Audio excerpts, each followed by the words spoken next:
नमस्ते एवरीवन, मेरा नाम है सृष्टि और मैंने ओवर द इयर्स काफ़ी सारे कॉम्पिटिटिव एग्जाम्स दिए हैं, जैसे कि IIT JEE, CAT, XAT, UPSC CDS, CSC, RBI grade B, SSC CGL। Majority of exams मैंने क्वालिफाई भी किए हैं। मैंने IIT पटना से अपनी बीटेक की है और उसके बाद एक्सेलराई जमशेदपुर से अपनी MBA। मैं भी अब मैनेजमेंट कंसल्टिंग कंपनी के अंदर में काम करती हूँ। पिछले 10 सालों में मैंने जितने भी कॉम्पिटिटिव एग्ज़ाम्स दिए हैं और क्वालिफाई किए हैं, उनसे आज मैं अपनी टॉप 5 लर्निंग शेयर करूंगी, जिसने मेरे सक्सेस रेट को इम्प्रूव किया और साथ ही मेरी पॉजिटिव मेंटालिटी को फ्रेम किया। तो सबसे पहली जो चीज़ है वो है पीपल चेंज ओपिनियन।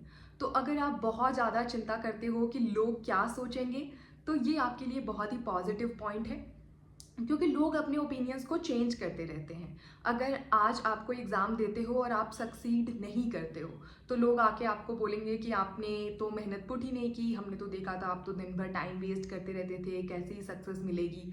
लेकिन अगर कल ही आप कोई एग्ज़ाम क्वालिफाई कर लेते हो, तो वो ही लोग आके आपको बोलेंगे कि आप तो हमेशा से ही बहुत स्मार्ट थे, बहुत मेहनत करते थे, सक्सेस तो मिलनी ही थी।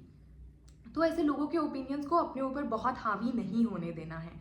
जैसे मैं अपना खुद का एग्जाम्पल बताती हूँ, तो कॉलेज जाने से पहले शुरू के 17 साल मैंने एक Tier 3 टाउन मुगलसराय में गुजारे हैं।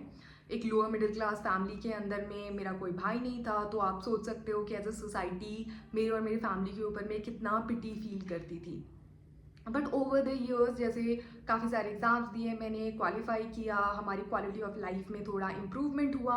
तो मैंने उन लोगों के एटीट्यूड को खुद के प्रति और मेरी फैमिली के प्रति खुद से बदलते हुए देखा है। उसके लिए मुझे उनसे जाके कुछ नहीं करना पड़ा।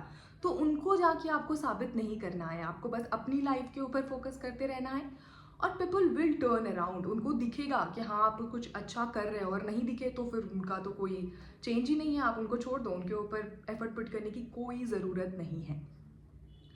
जो दूसरी सबसे इंपॉर्टेंट चीज़ है वो है have role models until you surpass them. तो ज़िंदगी में रोल मॉडल्स बहुत ही ज़्यादा ज़रूरी हैं। आपके स्कूल में, कॉलेज में, सराउंडिंग में अगर कोई ऐसे लोग हैं जो सक्सीड कर रहे हैं, तो आप उनको देखो और उनसे सीखो कि वो सिमिलर रिसोर्सेज के साथ आपसे अच्छा कैसे परफॉर्म कर पा रहे हैं। आप उनको फॉलो करो, उनको कॉपी करो, जब तक आप उनसे आगे ना निकल जाओ। तो जब मैं 9th ग्रेड के अंदर में प्राइवेट स्कूल गई, तो मैंने देखा कि वहाँ पे लोग काफ़ी सोफिस्टिकेटेड हैं, उनका पढ़ने का तरीका काफ़ी अच्छा है, मेहनत करने का तरीका अच्छा है। तो मैंने उनसे सीखा कि मैं एग्ज़ाम में उनके जितने मार्क्स लाऊं, और धीरे धीरे मैंने कोशिश की कि मैं उनसे अच्छे मार्क्स लाऊं। और फिर जब मैं IIT गई, तो मैंने सिमिलरली वहाँ पे चीज़ें लोगों से सीखी और अपनी मेहनत पुट की कि मैं उनसे आगे जाऊँ। बट मैंने कभी उनसे जलन या ईर्ष्या ऐसे कुछ भी नहीं किया। उन लोगों के आप जितना नज़दीक रहोगे, उनसे उतनी और अच्छी चीज़ें आप सीखोगे। जो थर्ड इम्पॉर्टेंट चीज़ है वो है फियर ऑफ फेलियर। तो कॉम्पिटिटिव एग्जाम के पहले अगर आप डर जाते हो कि अगर मैं फेल हो गया तो इससे बड़ी निगेटिव चीज़ आप अपने लिए नहीं कर सकते हो, क्योंकि फियर ऑफ फेलियर से आती है ओवर थिंकिंग और एंग्जाइटी। इससे कुछ भी अच्छा नहीं होता है। आप बहुत ज़्यादा सोच के कुछ नहीं कर सकते हो, जो चीज़ होनी होगी वो होगी। आप क्या कंट्रोल कर सकते हो वो है आपका हार्ड वर्क, आपकी ईमानदारी।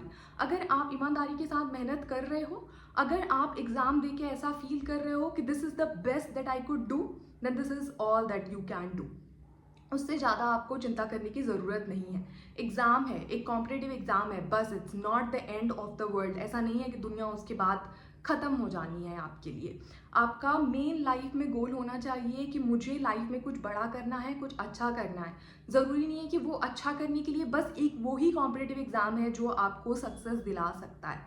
तो आपको मल्टीपल ऑप्शंस अपने लिए रखने हैं, उनके टुवर्ड्स मेहनत करना है, बैकअप्स रखना है और उनके टुवर्ड्स भी इक्वली इंपॉर्टेंस देना है। किसी भी चीज़ को छोटा नहीं समझना है।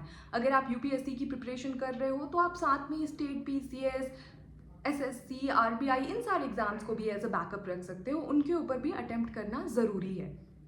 ओके। जो चौथी चीज़ है वो है डोंट री इन्वेंट द व्हील। तो मैंने लोगों को देखा है कि जब भी कोई नए एग्जाम की प्रिपरेशन करते हैं, तो वो बिल्कुल ग्राउंड जीरो से चीज़ें शुरू कर देते हैं, जबकि वो ज़रूरी नहीं है। मतलब करना अच्छा है, but it's a very long way. इससे आप अपना टाइम और भी ज़्यादा वेस्ट करते हो। काफ़ी सारे लोग हैं जो वो एग्ज़ाम क्लियर कर चुके हैं पहले से। अगर आपके नेटवर्क में ऐसे लोग नहीं हैं तो आप यूट्यूब पे ऐसे लोगों को फाइंड कर सकते हो, लेकिन आपको ऑनेस्ट लोगों को फाइंड करना है जिनके ऊपर आप भरोसा कर सको। तो आप उनकी कुछ वीडियोस देखोगे, उनसे थोड़ा इंटरेक्ट करोगे तो आपको पता चल जाएगा कि वो इंसान भरोसा करने लायक है या नहीं। अगर आपको उसके ऊपर भरोसा है तो वो जो चीज़ें बता रहा है वो आपको फॉलो करनी चाहिए। अगर जैसे मैंने जब कैट की प्रिपरेशन शुरू की थी तो मैंने अपने कुछ सीनियर्स को फ़ोन किया अपने बीटेक से, जिन्होंने कैट के एग्ज़ाम को क्वालिफाई किया था, और मैंने उनसे पूछा कि उन्होंने क्या किया। उन्होंने मेरे को बताया कि उन्होंने मॉक के ऊपर फोकस किया। तो मैंने उस दिन डिसाइड किया कि हाँ, अगर वो कह रहे हैं this is the way, then अपने मॉक के ऊपर मैं फोकस करूँगी। तो मैंने फिर 25 से लेके 30 मॉक्स लिखे एंड इट हेल्प मी। मैंने भी अच्छी परसेंटाइल उनकी जितनी या फिर उनसे अच्छी स्कोर की। तो या हमेशा ग्राउंड ज़ीरो से शुरू करना ज़रूरी नहीं है। जो पांचवी और सबसे इंपॉर्टेंट चीज़ है वो है dream big and keep your resources limited. तो जब से मैं बच्ची सी थी तब से मुझे पता था कि मैं अपना घर, अपनी गाड़ी और अपना बिजनेस स्टैब्लिश करूँगी। मैं आज भी इस चीज़ पे 2000% बिलीव करती हूँ। मेरी ज़िंदगी में एक दिन भी ऐसा नहीं गुजरा है जब मैं इस चीज़ के ऊपर बिलीव ना करूँ। काफ़ी सारे कॉम्पिटिटिव एग्ज़ाम्स में सक्सेस मिला, काफ़ी सारे में फेलियर मिला, बट कभी भी ये चीज़ मेरे दिमाग से नहीं निकली कि मैं वो चीज़ अचीव नहीं कर पाऊँगी। तो उस चीज़ के ऊपर हमेशा भरोसा रखना है आपको, जो एक बिगर गोल है लाइफ का। और रिसोर्सेज हमेशा लिमिटेड रखने हैं। आप दुनिया में हर चीज़ नहीं कर सकते हो। बिल गेट्स या फिर इलॉन मस्क ये दुनिया में सबसे अमीर, वन ऑफ द स्मार्टेस्ट लोग हैं, बट क्या ये सब कुछ कर सकते हैं? नहीं। लेकिन वो जो चीज़ करते हैं उसके अंदर में वो बेस्ट है। तो अगर आप कोई भी कॉम्पिटिटिव एग्जाम की प्रिपरेशन कर रहे हो तो आपको दुनिया भर के रिसोर्सेज नहीं रखने हैं। आपको 4 सब्जेक्ट्स के लिए 4 ही रिसोर्सेज रखने हैं, लेकिन उसको एंड टू एंड आपको बिल्कुल कवर करना है। अगर आपसे कोई पूछ दे कि पेज 137 पे क्या लिखा हुआ है, तो वो चीज़ आपको पता होनी चाहिए। अगर आप इतना कर लोगे देन यू कैन डू, बिल्कुल you can achieve the success. क्योंकि सक्सेस एक बहुत ही इंटरेस्टिंग और एक बहुत ही डिफरेंट पाथवे नहीं है। सक्सेस कम्स कि आप कितना बोरिंग से बोरिंग काम कर सकते हो, आप उस बुक को 10,000 बार कैसे पढ़ सकते हो। सक्सेस वहाँ से आती है आपकी। तो यार that's pretty much about it, hope it was helpful. Thank you.